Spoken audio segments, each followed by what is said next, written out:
The Pirates' bats roared to life on Sunday at PNC Park. Hits from guys you'd expect and more from those you don't.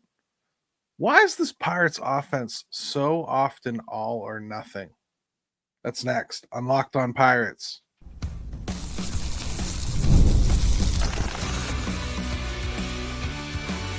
You are Locked On Pirates, your daily Pittsburgh Pirates podcast, part of the Locked On Podcast Network, your team every day. Today's episode is brought to you by FanDuel. Right now, new customers can get $150 in bonus bets when your first $5 bet wins. Welcome to Locked On Pirates. I'm Gary Morgan. Today, we're going to spend some time talking about the underlying issues this team has on offense, and I mean beyond talent. Braxton Ashcraft getting a spot start tonight in Milwaukee, and I want to talk a little bit about whining about players who have been traded. Let's start with the weekend series, Texas. Now, I already spent time telling you all on Friday that this was a series this team should be a good matchup for. The Pirates should be able to handle the Texas Rangers. Much like the Pirates, they can pitch. And despite having some names, their offense hasn't exactly performed. So dropping 2 out of 3 to this unit, at least to me, is a lot more disappointing than, say, losing 2 out of 3 to the Tigers. So the bats exploded on Sunday. Important guys, too. Horowitz, Hayes, Reynolds. Hell, even Pham had 3 hits, and 2 of them were extra bases. He hasn't done that a lot this season at all. And they had to have it, too, because this was not the best of Bailey Falter.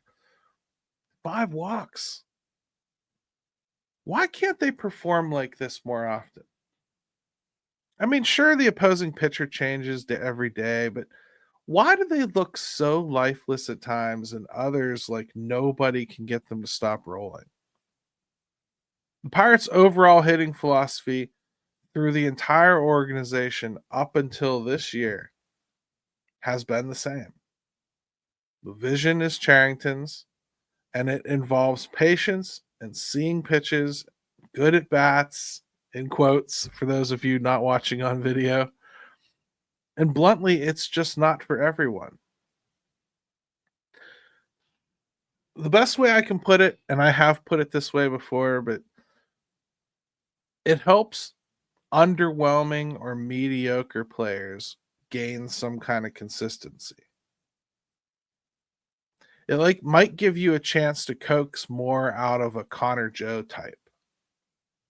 But it also strips the special away from players who would do much better just being allowed to follow their own path.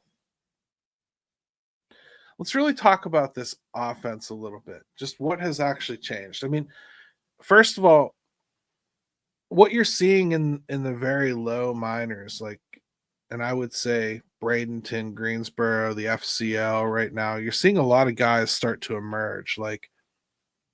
Valdez is hitting a ton of home runs. I think he has 17 now. Connor Griffin's been going crazy. Wyatt Sanford, Axial Plaz. There's been an awful lot of good hitting going on in the lower minors. And a lot of this has to do with just a simple philosophy tweak that was brought in by the new director of player development. And it's basically that you shouldn't be trying to teach hitters how to be the final version. Basically, you shouldn't try to teach them how to be ninja masters before you've taught them how to do a straight leg kick. Okay? So before you start teaching them how to take great patient at bats, the first thing you ought to do is kind of teach them how to hit baseballs. And I think we're starting to see a little bit more freedom by these guys to be able to just be who they are and hit baseballs and learn how the game works at that level. A lot of the lessons that you want to force down their throats early on, they'll get them on their own, just in the process of learning. And then when they're actually hungry for some of those lessons, then you can throw them at them. But that has not been the philosophy all along. What they have done is tried to make every hitter, whether you were a guy that got drafted with big power potential or you were a guy that got drafted with incredible contact skills or you were a guy that had awesome speed, or no matter what, the Charrington philosophy says you should see a lot of pitches. You should be very selective about the pitches that you swing at. When you do swing, you should be getting off your A swing.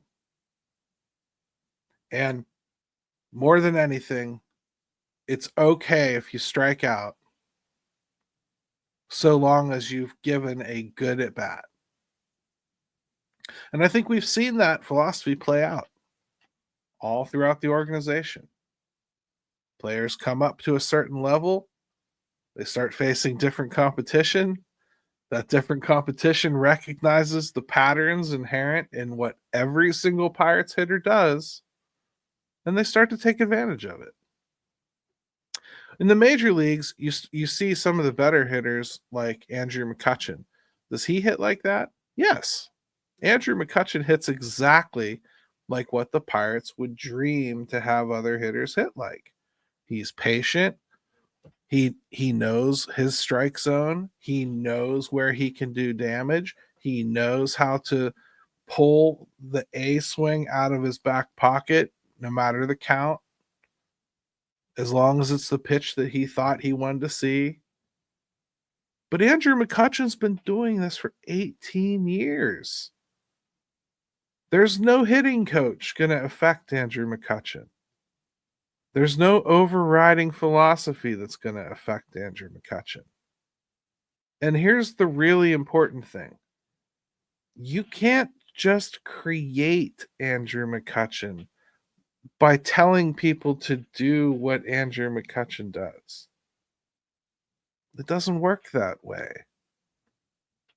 But that seems to be the infantile method that I think this general manager has had. Now, he wasn't pointing at Kutch. He didn't even have Kutch when he first started here.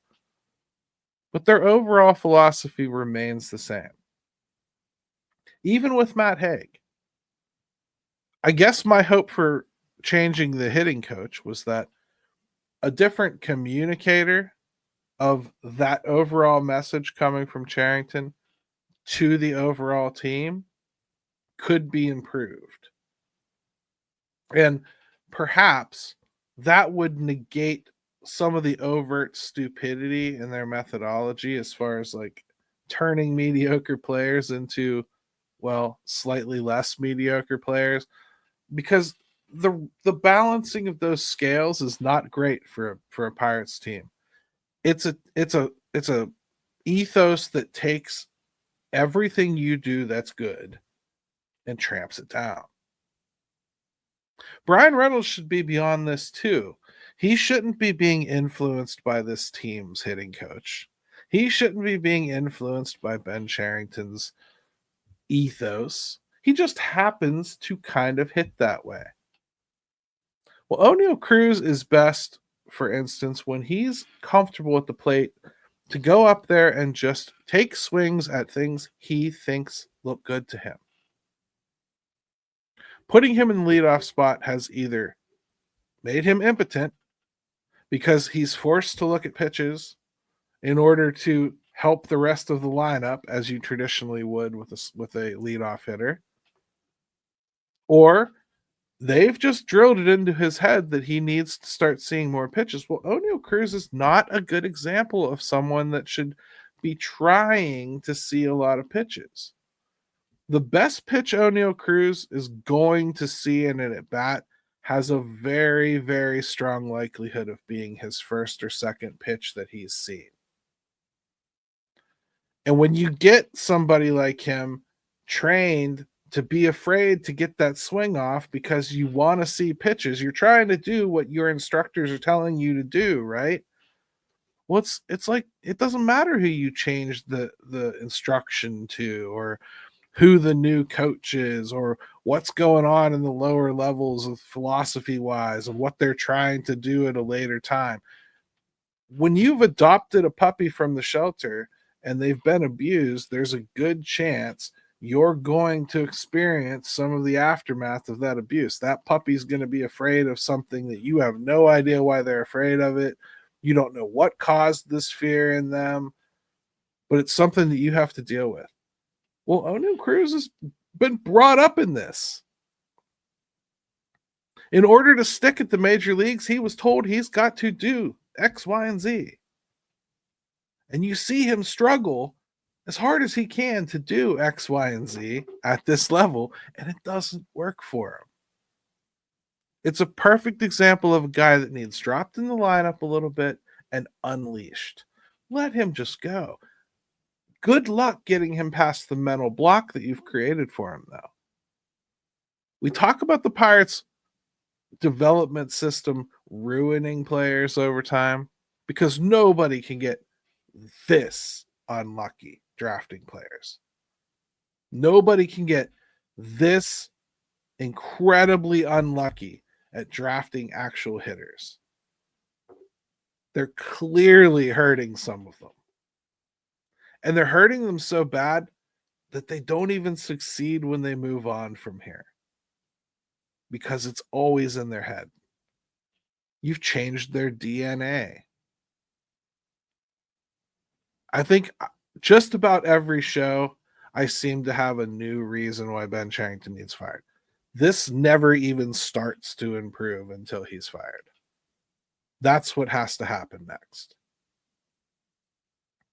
When we come back, let's talk a little bit about Braxton Ashcraft getting the spot start tonight in Milwaukee. We'll do the whys, what to expect, and, maybe we'll talk a little bit about Bubba Chandler, too. I think it's time to touch on what's going on in the minors a bit.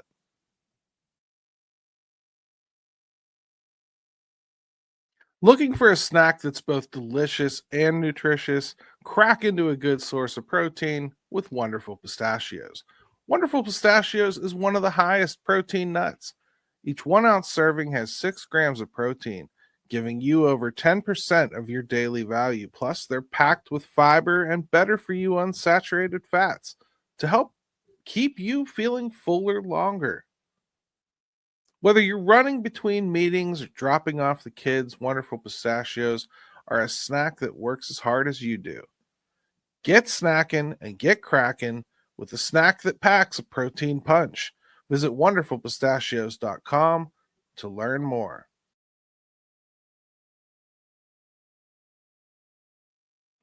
All right, welcome back to Locked On Pirates. Hey, hit me with a subscribe and a like. I appreciate you very much for being here.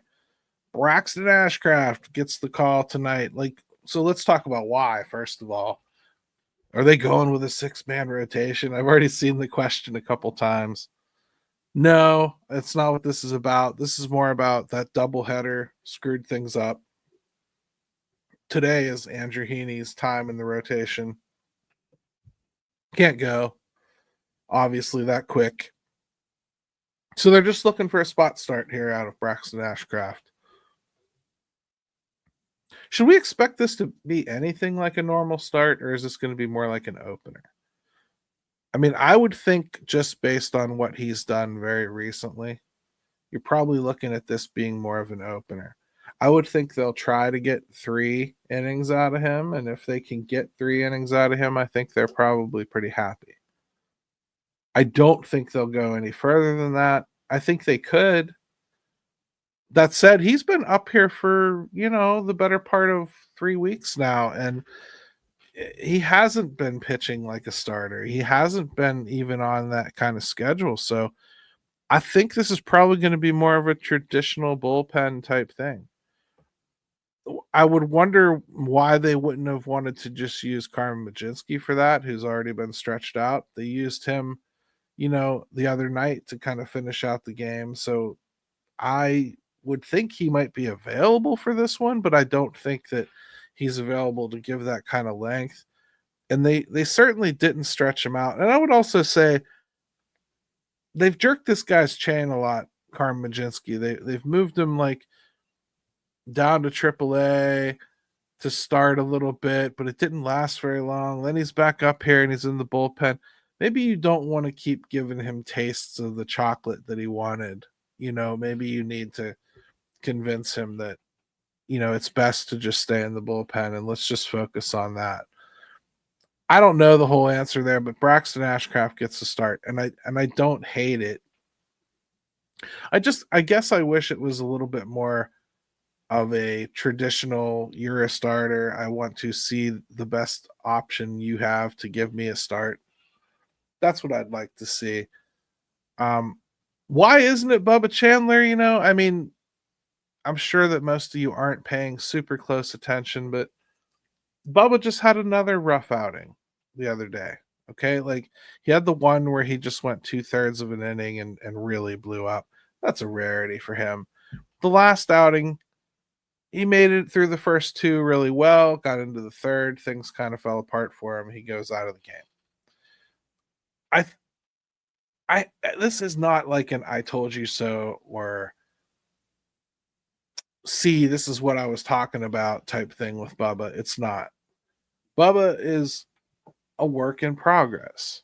There are things he has to work on. There are lessons I just don't think he's ever going to fully learn until he's up here. I think there's certain things that you just cannot convince a young kid that good Major League Baseball players are going to be able to do to you until they've actually seen it happen to them. So I think we're probably going to be in for some growing pains with Bubba Chandler. The talent is humongous. The stuff is crazy. If the Pirates are patient, they'll get it out of them. Can you be as patient as the Pirates need to be? I ask because I don't see very much patience for other guys that come up here and try. Like Mike Burrows was every bit the top pitching prospect in this team just a few years ago, has injury problems, comes back, and he's acted like he's got leprosy because he's not Bubba Chandler who got called up, right? It's always the what have you done for me latelys or who's supposed to be the hotness right now. Let's be patient with Bubba. Let's not worry about these little ticks. I will say he's not performing the way he is because he's pissed off he hasn't been called up or something. He's performing the way he is because first, he's already about 3/4 of the way into like what he's done inning wise. This starts to kind of change as this season moves on. He'll be stretching out into areas he's never really stretched out into before. He hasn't really been pitching all that long. Not as a professional anyway. Not as a dedicated. Remember the first year he spent with the Pirates, he tried to play two-way. They didn't even fully dedicate themselves to him as a pitcher until his second year. This is a young kid that is already in AAA, and it's kind of incredible he's already here, considering what he was when he was drafted. This is like when your college football team recruits an athlete and you have no idea where they're going to play, and they end up being like a starting something important. That's kind of what's going on here with Bubba. Give it time, be patient with it. Quit calling for him like it's some argumentative thing or he's being hard done by being held. It is not about that at all. And this rotation is about the last place this team really needs help. If Bubba were, some phenom shortstop who was, up until the last week or two hitting like 315 in the minors, and now all of a sudden he's struggling to get any contact or making no attempt to like steal bases or something uncharacteristic was happening with him all of a sudden, I guess maybe you'd have a little bit of a conversation because the Pirates have no offense. So why isn't this offense up here would be the question. I have never had that in my quiver for talking about Bubba Chandler. I just haven't. I don't have it for Braxton Ashcraft either. or Carmen Baczynski or any of the starters that they've tried in that fifth spot. When Oviedo comes back, if Oviedo makes it back this year fully, I probably won't have too many questions about why he's getting a shot. You get what I mean? There's a lot of people to go through here. They do have to do the work. But at the same time, we don't need to like add pressure to it and act like we know best who comes up here like from this group. It's an entire enigma. I say just kind of sit back and take them as they come, deal with them as they come, and treat them as individual prospects you want to see. We spend way too much time being mad that it isn't the right guy getting caught up. And I just don't think that it's as apparent as you want it to be, first of all.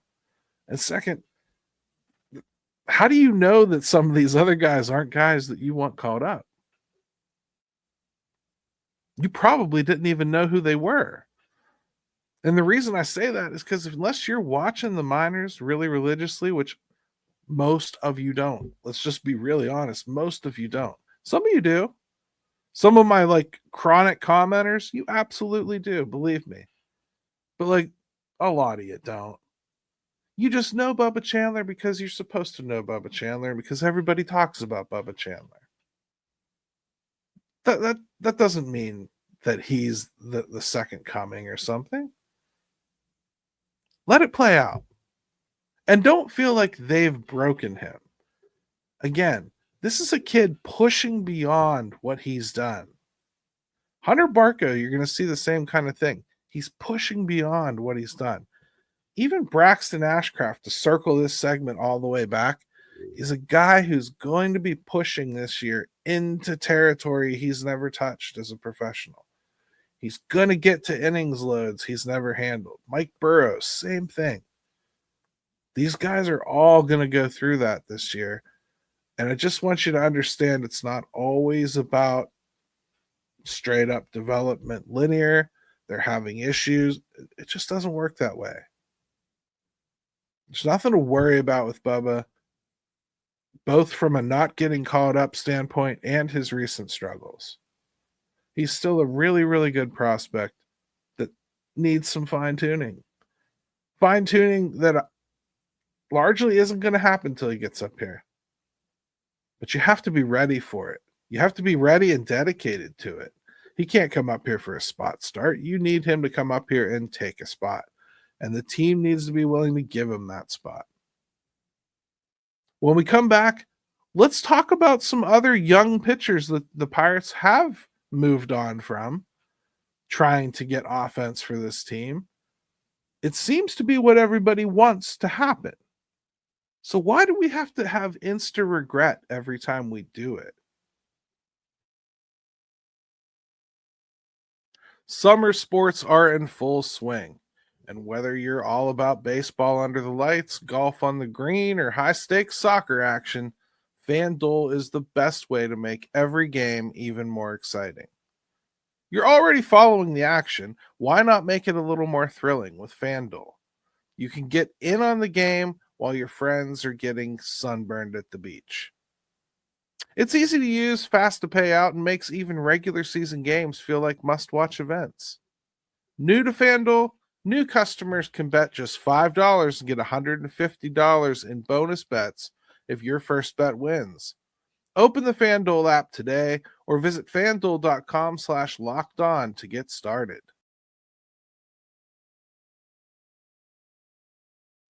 All right, welcome back to Locked On Pirates. Let's talk about a painful subject for many of you, all right? I see a lot of seller's remorse for things like Luis Ortiz, for Spencer Horwitz. And I just feel like we need to just take a moment and step back and understand exactly what we're doing here. Okay? Luis Ortiz has had a okay year for the Guardians. Not great. Okay. He's a positive WAR player, 0.5. He's 4-8. You know I don't care about wins and losses for a starting pitcher. He has a 4.30 ERA. Nothing too awful terrible about that. Not a whole lot higher than Mitch Keller's, bluntly.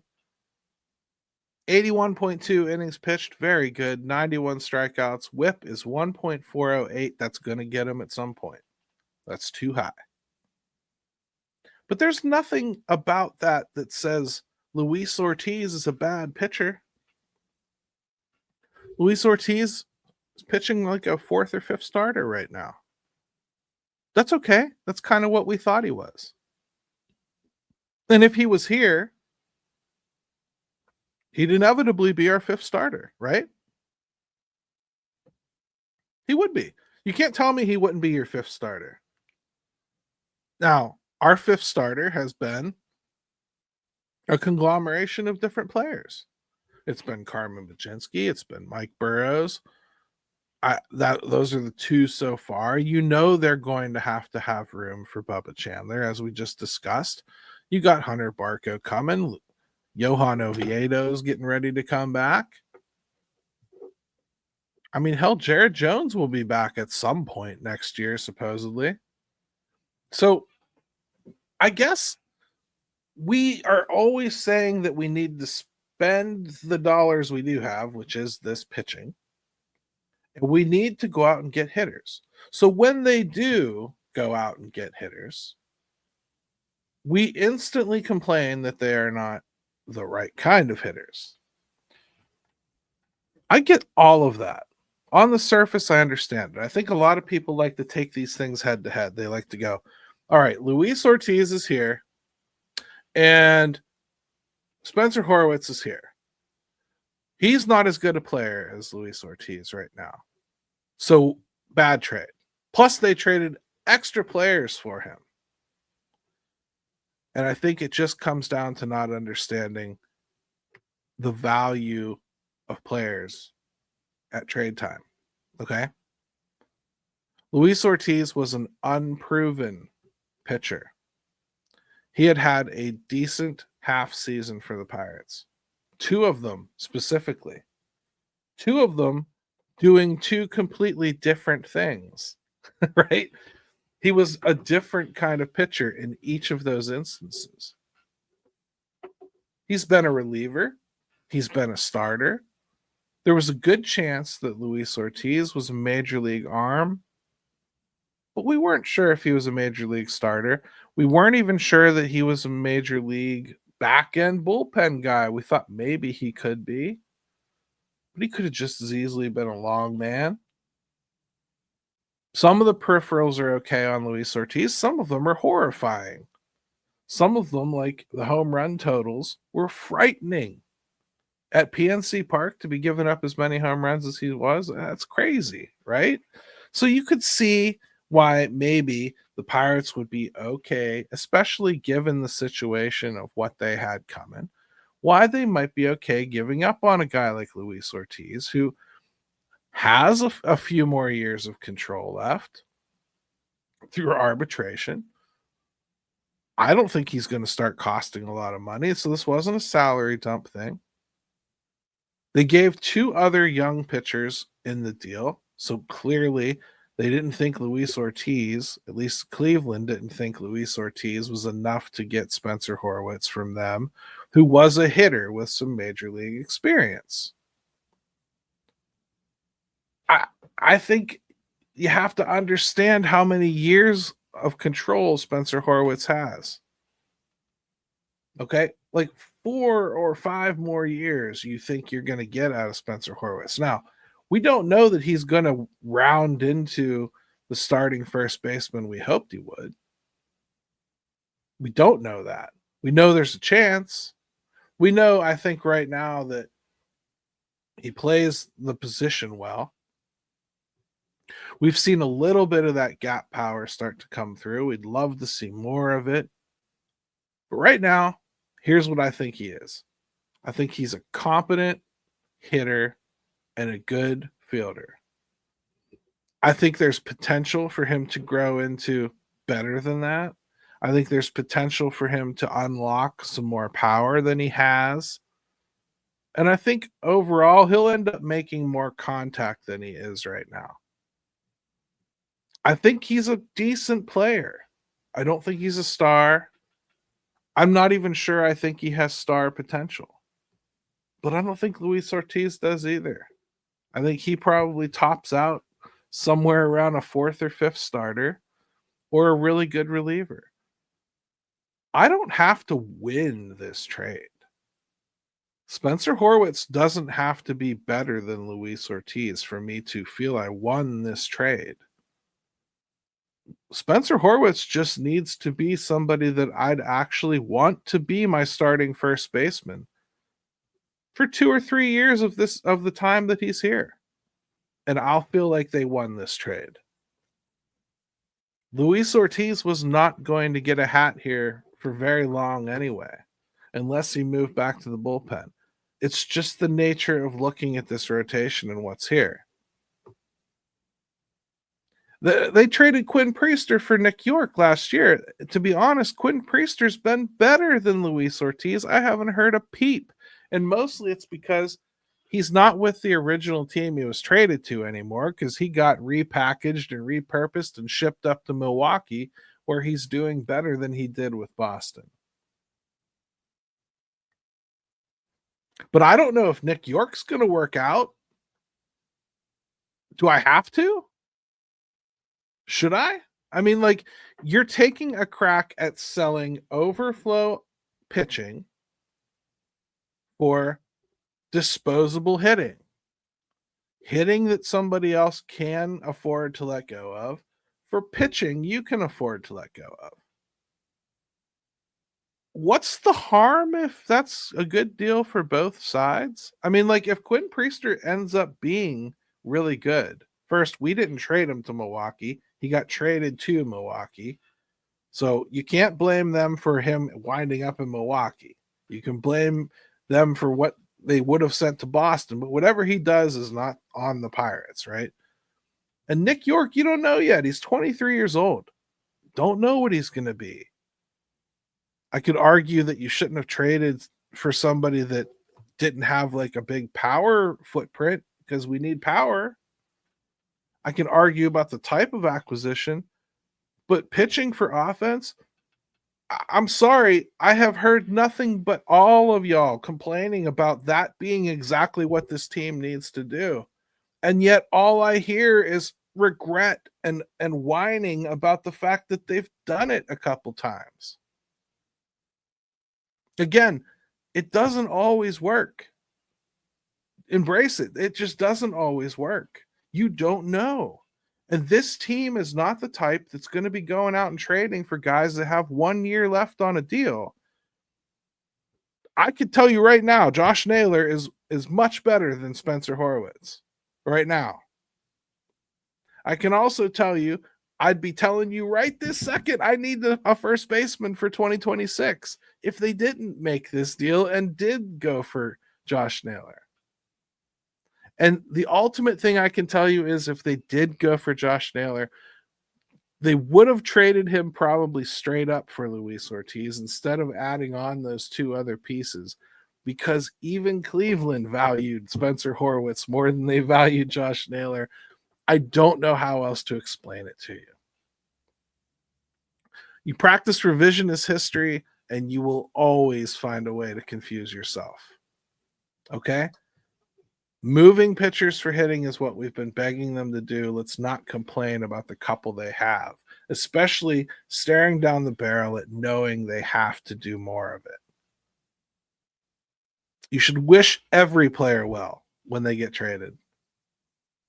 You don't need your guy you're shipping off to do badly in order for you to get what you needed to get out of the trade. That's all. Tony Pena didn't have to suck in St. Louis in order for Andy Van Slyke and Mike LaValliere to be good here. Get what I'm saying? We're going to talk a lot more about this Milwaukee series tomorrow. We'll see how the first game goes. And then another big homestand coming up. The Pirates' road is not going to get easier. I think that's pretty clear. Let's go, Bucks.